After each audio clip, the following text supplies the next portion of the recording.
எளிமையினால் ஒரு தமிழன் படிப்பில்லை என்றால் இங்குள்ள எல்லோரும் நானிடவும் வேண்டும். எத்தனையோ பேர் கஷ்டப்படுறாங்க கோச்சிங் கிளாஸுக்கு வர முடியாமல். என்னை கேட்டால் வீட்டிலேருந்து படிக்கலாமானா 100% முடியும். ஏதாவது கைடு வாங்கினா மட்டும் தான் படிக்க முடியும்னா 100% சொல்கிறேன், பள்ளி புத்தகமே போதும். பள்ளி புத்தகமும் வீட்டில் இருந்து படித்தா எல்லாராலையும் வெற்றி பெற முடியும். நம்பிக்கையோடு படிங்க, மனசில் உறுதி மட்டும்தான் வேணும். எப்படி ஜெயிக்கணுன்றது தெரியணும். அந்த ஜெயிக்கிறதுக்கு தேவையான விதிமுறைகளை மட்டும் கரெக்டாக தெரிஞ்சுக்கிட்டு அதை மட்டும் தெரியும். எண்ணி துணிக கர்மம்ன்றார்ல, ஆராய்ந்து கொண்டு தான் அந்த காரியத்தில் நம்ம இறங்கணும். இறங்கினதுக்கப்புறம் அதை நம்ம ஆராய்ந்தோம்னா அப்போ நமக்கு அதில் நஷ்டம் தான் வரும். அதனால நீங்கள் ஆராயிறீங்களா? கிடையாது. சிலபஸை படிக்கிறீங்களா? படிக்கிறது கிடையாது. சிலபஸ் தானே அலட்சியமாக பார்க்குறீங்க, அது தப்பு. ஓகேயா?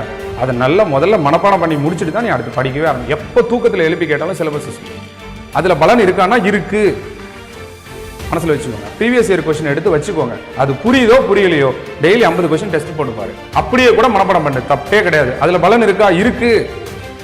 டெய்லி